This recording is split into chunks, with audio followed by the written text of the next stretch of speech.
How do you handle the peaks of incoming social media messages during your event or in crisis situations?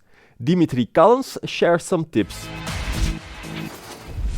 Hi Dimitri, welcome back to our studio. Thank you. One of the main issues that event organizers have with social media is the day of their event, because the volume, the peaks of incoming messages at that specific day is so high that they just can't handle it. How do you deal with that?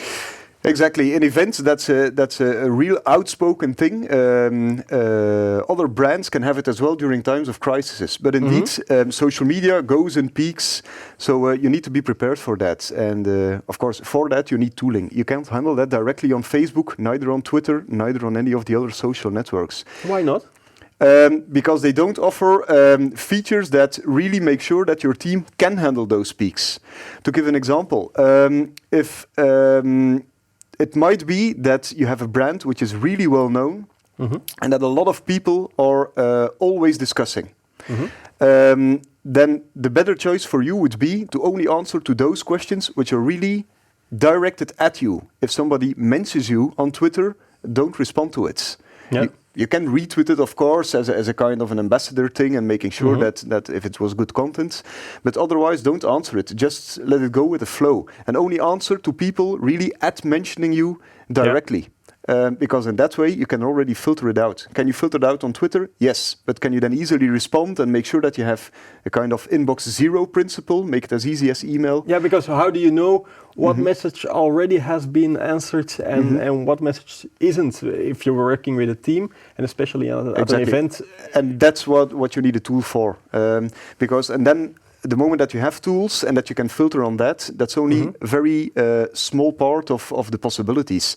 Other things that can be offered is, for example, that you can, if you work as an international brand and you're active in different countries, you must make sure that if people are speaking at you in their own language, that your team is ready to answer to those questions. So what you should be able to do is really make sure that any tweets coming in a certain language is that they are automatically assigned to your community manager that masters that language. But that is possible with tooling. Your tool Engager detects automatically what language it is in and then assigns it to the right team. Absolutely. Engager detects over 166 languages. All different languages. Even the social media small talk, because the words there are sometimes a little bit different than in the real world. Indeed, the smaller the data, in fact, like a tweet is only 140 characters, the more difficult it becomes. But nowadays, the data science really are on top of that, and that really works well. In Engager, the language detection is over 80% correct, which is very good. Comparing that on Twitter, indeed, a lot of dialect or slang is being used. Computers understand more and more nowadays, so that goes really well. They start to speak dialects. Yeah, exactly. And then you simply build in the workflow that it should be directed at someone else. Are there other use cases where you would automatically assign messages to certain people in your team? Yes.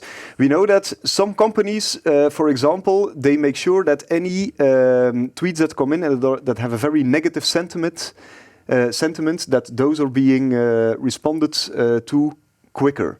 So in most of the tools you have sentiment analysis in different languages. Another very good example would be that you would easily detect any people on Twitter that have many followers.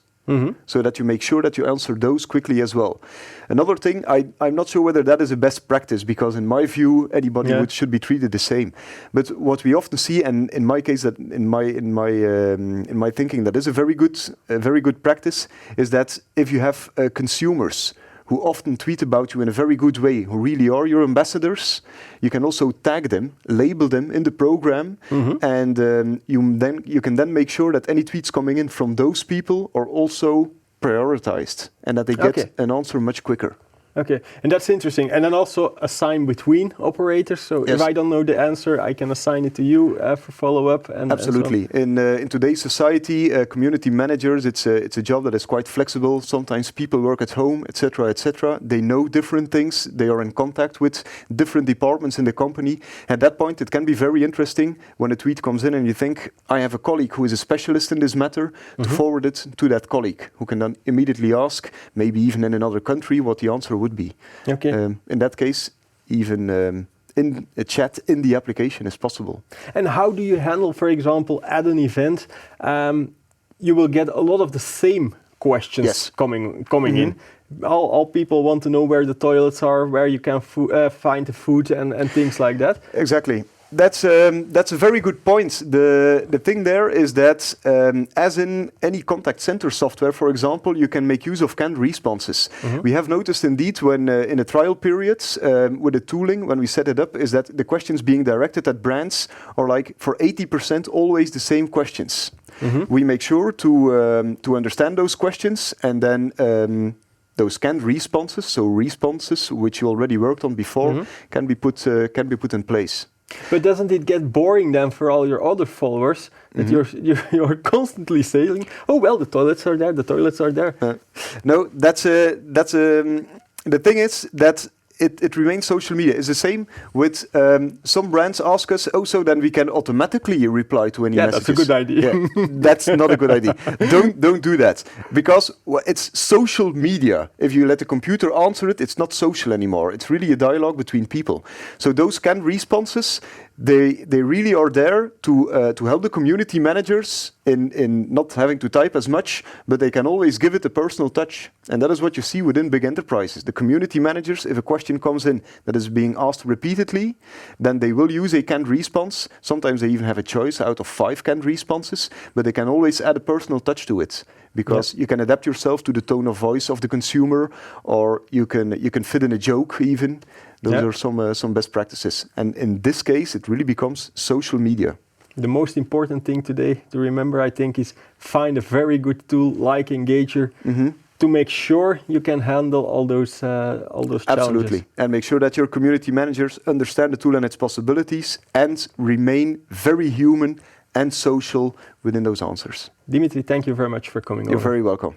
And you at home, thank you for watching our show. I hope to see you next week.